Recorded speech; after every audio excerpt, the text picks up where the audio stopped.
My name is Erik Sklar, and today I will be presenting an overview of the chronological chain of events which resulted in the 3 Mile Island accident on March 28, 1979 in Middleton, Pennsylvania. The overall objective of this presentation is to not only outline the events that caused the reactor accident at TMI-2, but also to briefly specify the material and personnel conditions which contributed to the accident's severity. This is a generic drawing of the reactor and electric plant systems associated with the 3 Mile Island 2 unit. It's provided by the Nuclear Regulatory Commission. And throughout the course of this presentation, or at least throughout the course of my presentation regarding the chain of events that occurred at 3 Mile Island 2, I'm going to use this diagram to kind of pull out key parameters and specifications regarding the operation of different components depicted within this diagram, as well as highlighting some of the generic heat transfer and fluid flow conditions that resulted from the defective material and equipment deficiencies that resulted in the 3 Mile Island accident at 4 a.m. in the morning of March 28, 1979. I've broken up the timeline of events into a couple of key time periods. Within these blocks, I pulled out certain events that drastically contributed to the partial meltdown at 3 Mile Island 2. And the way I've tracked the changes from time block to time block is by utilizing this worksheet here. And what you'll see listed on there are the parameters that I think are particularly necessary in order to get the whole integrated plant layout as certain parameters occur. So I've estimated all of the parameters from time period to time period, but I've done my best to try to stay within the heat transfer and fluid flow considerations for what I could find online. Some of the known values that I've used for these calculations came from redundant information that I was able to find from multiple sources, and while they're limited as far as known parameters, they do help greatly in my determinations of, or at least my interpretations of the chain of events that occurred based off of the way that I've broken up the different time blocks. So we know that TMI-2 was a pressurized water reactor, which means that there were limited to no boiling events that occurred within the core during the heat transfer process. We know that the 100% power output of the TMI-2 unit was 905 megawatts, and we also know that the TMI-2 reactor was cooled through forced convection. The United States Nuclear Regulatory Commission's Technical Training Center provided me with a little bit more information in regards to the types of reactor plants that were present around this time period. And based off of the information, the generic information that Technical Training Center provided, I made the assumption that TMI-2, its reactor coolant pumps were centrifugal. They had a mass flow rate of about 10,000 gallons a minute. Pressurizer and steam generators are both saturated systems. Typical average coolant temperature is right around 617 degrees Fahrenheit. There's only one speed for each of the reactor coolant pumps, and there were 4 reactor coolant pumps total. So power of the reactor, percent steam flow, and generator output are consistent with one another, and that just goes to say that the power state of the reactor is consistent with the percentage in electrical output that was registered, especially at the time of the partial meltdown. And that's about as far as the assumed parameters go. What I've done on the next slide here is, as you'll see, I've taken the generic setup that I described in the earlier segment there, and I put in initial operating conditions based off of what I think the TMI-2 operating parameters would have been at the time. And so I've just taken some generic parameters that I'm sure we're all familiar with in order to tell the story from each different chronological time blocks. So what I'm going to do here is I'm going to go through the first time block, and I'm just going to explain how the paper is going to go as far as each one of these blocks, their explanations, and then the updates on the parameter worksheets that I've discussed earlier. So I'm going to do the first event, which occurred at 0400 on the morning of 28 March 1979, and then after that I'm just going to go through my generic timeline with you in order to save time here. So at 0400 28 March 1979, either mechanical or electrical failure resulted in the loss of condensate pumps operating in the secondary system. The loss resulted in a loss of net positive suction head to feed water pumps and resulted in a loss of makeup water to the steam generator.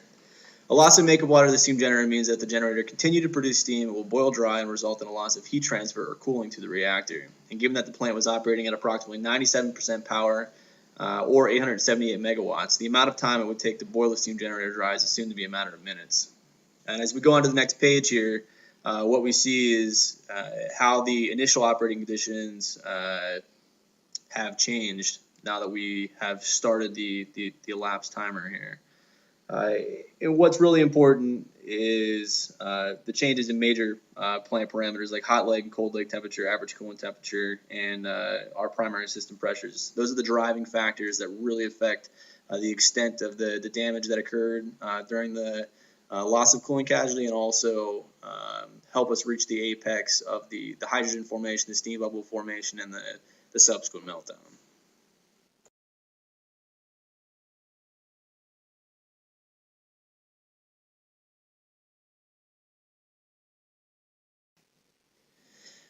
So right after this initiating event at 0400 on 28 March 1979, the operators that are on duty and are currently have cognizance over the TMI 2 unit are unduly concerned with this loss of feed water casualty.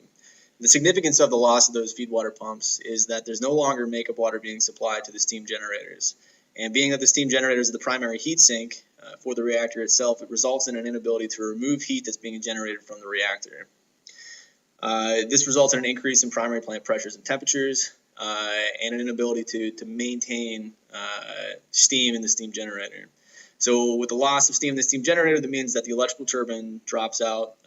With the turbine dropping out, the reactor itself begins to automatically shut down. So control rods are inserted, and a subsequent recovery is supposed to be initiated, but the operators fail to take any immediate corrective action. So the pumps go away, temperatures and pressures come up rapidly, control rods are inserted, and this results in a lot of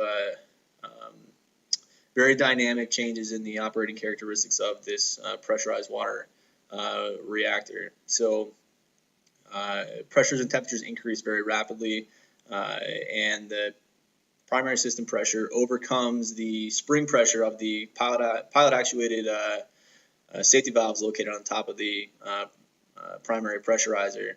And this results in a relieving of primary system pressure and primary coolant to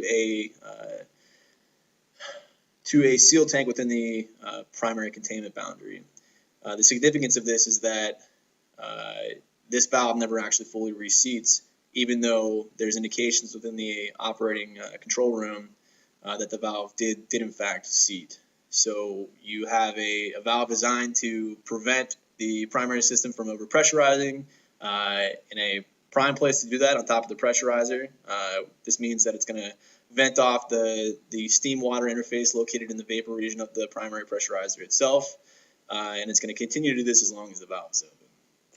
So this results in a rapid decrease in primary system pressure and also a loss of coolant inventory. So in response to the loss of feed water, there's another automatic system that starts a second group of feed water pumps. And these pumps actuate, and there are indication lights in the operating control room that indicate to the operators that these pumps are operating and feed water has been restored to the steam generators. The fact is that a maintenance evolution that was being conducted prior to this particular shift taking over cognizance left these feed water pumps isolated, mechanically isolated. So while there was an electrical indication that these pumps were running, they were in fact not actually moving water to the steam generator. So the operators think that they've restored feed and can resume steaming operations, but they are in fact mistaken. Now keep in mind, this has all occurred in the last 3 or 4 minutes. So there's more than likely a mad scramble within the control room to try to figure out exactly what's going on. And this is kind of what I was talking about earlier with having a certain amount of difficulty wrapping my head around the chain of events that occurred, because in real time it would have been difficult to process all of the operating parameters and really make a solid conclusion as to what was really happening within the plant. So the next major event that occurs is the initiation of an emergency injection system, water injection system. And this system is designed to prevent the reactor core from being uncovered, and also to ensure that there will be a certain amount of decay heat removal in effect should there be an inability to cool the reactor itself. So the control riser inserted the reactor has been attempted to shut down, and the lowering pressure or the increase in pressure within the primary system containment boundary results in the actuation of this emergency injection system. Now it actuates, there's indications that it actuates within the control room, but nobody does anything about it because they assume that it inserted itself faultily because it's happened in the past. But we all know that if something happens in the past, whatever caused that event is probably the likely cause of this event, and that's what they assumed also. Wrongly, of course. So the operators, they see that this system as actuated, and they look at the parameters that they have available to determine whether or not it actuated as a result of a loss of coolant casualty, loss of pressure casualty, or whatever, what have you. And they make the incorrect estimation that the reactor has, in fact, not suffered a loss of coolant casualty. The emergency injection system operated or inserted itself faultily, and this is all made from the observation of pressurizer level increasing, and no indication or no visible indication of a change in reactor core coolant levels. So naturally, the operators throttle flow to the reactor from this emergency injection system because they think that it's operated or at least initiated faultily. So in doing this, what they've done is they've starved the reactor of its only source of decay heat removal. And in doing so, they create saturation conditions within the core, and they form the first steam bubble within the reactor core. The steam bubble is particularly important because it's going to go on to cause conflicting indications or conflicting inputs to the operators as a result of the way that, or at least the way that I perceive their instrumentation to be set up. So, a full 8 minutes after all of this occurs, an operator notices that these backup feed water system, or these feed water pumps, are isolated, and he unisolates the pumps and restores feed. So now they have a method of decay heat removal via the steam generators, which is good. However, it's been 8 minutes, and the worst has already unfolded. So with the restoration of feed water, the operating team takes appropriate actions to try to recover the reactor plant. However, 45 minutes from the initiation of this casualty, water levels continue to drop in the primary system, and in the control, all indications incorrectly read that water levels are rising. So the pressurizer safety valve is lifted. Pressure is continuing to be relieved. Water is continuing to be lost. But they believe that since they've restored feed water pumps, that they are cooling down the reactor and system parameters are returning to normal, even though it's totally incorrect. So a few hours go by. I think right now we're at about the 2-hour mark here. And there's still been no solid indication of what actually has happened, or at least it's not apparent to the operators themselves. And what they experience next is the cavitation of the 4 operating reactor coolant pumps within this system. And initially it starts off with 2 of them cavitating, and that probably has a lot to do with one of 2 things. One, the saturation conditions within the primary loop itself resulted in cavitation of these centrifugal pumps, or 2, there was so much steam present within the reactor loops that it was just causing either impingement or some other form of mechanical agitation to the pump itself. So in either case, the pumps start cavitating and shaking violently, and the operators correctly and also incorrectly secure these 2 reactor coolant pumps. So there's still 2 remaining pumps that are operating. So they secure these 2 pumps, and within a very short period of time, the 2 remaining pumps shut off automatically. So there's some sort of parameter input to the last two remaining reactor coolant pumps that result in them shutting off. So they shut off, the differential temperature collapses, and superheated conditions occur within the core very rapidly as a result of rapidly lowering levels within the reactor itself. So water level falls below specified levels, probably with the assistance of the steam bubble that's formed within the reactor, and this results in the core being uncovered, and again, saturation conditions being reached very, very rapidly within the core and superheating the water that's still present. So these interactions result in a couple things later on down the line. The first and foremost biggest concern here with the superheated conditions in the core is that the core matrix melted.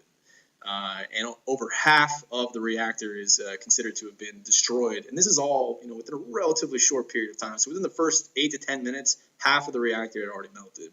It didn't really start becoming apparent until a little later on in the casualty how severe the whole situation was. And that occurred when the water level uncovered the core, caused a significant number of radiation alarms to go off. I believe that they were 350 times what the normal readings were when they first realized that the steam bubble had formed. And this superheated condition also results in a substantial amount of hydrogen being produced as a direct byproduct of the water interacting with the zircaloy cladding contained within the fuel matrix itself, and also the subsequent release of a substantial amount of fission product gases, specifically krypton and argon, as this fuel cladding begins to fail. So the zircaloy cladding contains these fission product gases within the fuel matrix, and this is specific to the pressurized water reactors themselves. So as this fail, we see an increase in this sort of gas production, but as we have a massive meltdown, we see a substantial increase in these gas concentrations. And it might be said also that the saturation conditions and the steam being present within the primary system loop contributed to the cavitation, but also the increases in total gas might have also contributed to gas binding of the coolant pump and subsequent cavitations. So the next shift comes in. They realize that the relief valve is stuck open. They shut it. Good for them. It's a little late at this point. And there's still some confusion as to exactly what's happened, and actions are carried out to restore the primary system loops, get a reactor coolant pump operating again, and restore some method of decay removal, as they should have done within the first few minutes of this casualty. But at this point, we're 6 or 7 hours into the casualty, and the damage, like I said, has already been done, and now people are just starting to realize what all has happened. So now later on, hydrogen levels have increased dramatically, and again, radioactive gas concentrations have increased very rapidly. And all of these gases are being relieved to this tank contained within the primary system boundary. So we have a substantial amount of hydrogen and radioactive gases that are collecting within this dome. The hydrogen levels reach an explosive level and subsequently ignite. The primary containment boundary is not substantially damaged. Thank God. This was the case in Fukushima very recently, where the containment was damaged as a result of this hydrogen explosion. The downside of having all this hydrogen build up outside of the core is that it subsequently builds up within the reactor itself.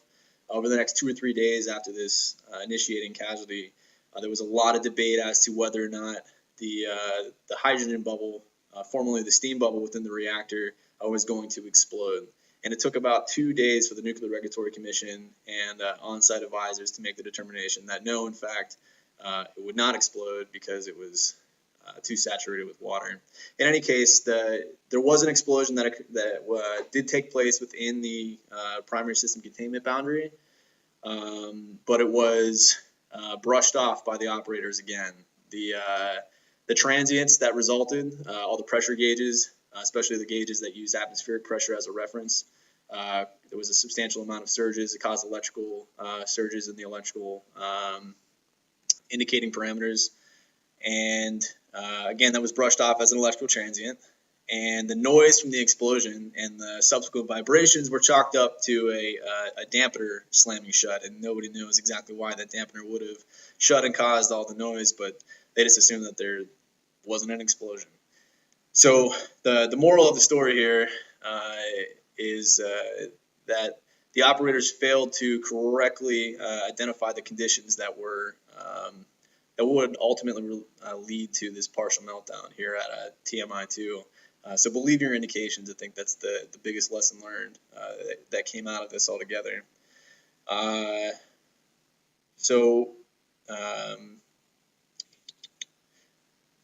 Pretty shortly after the situation was taken under control, they realized that there was never going to be a restoration of this plant, so they made the decision to deactivate it.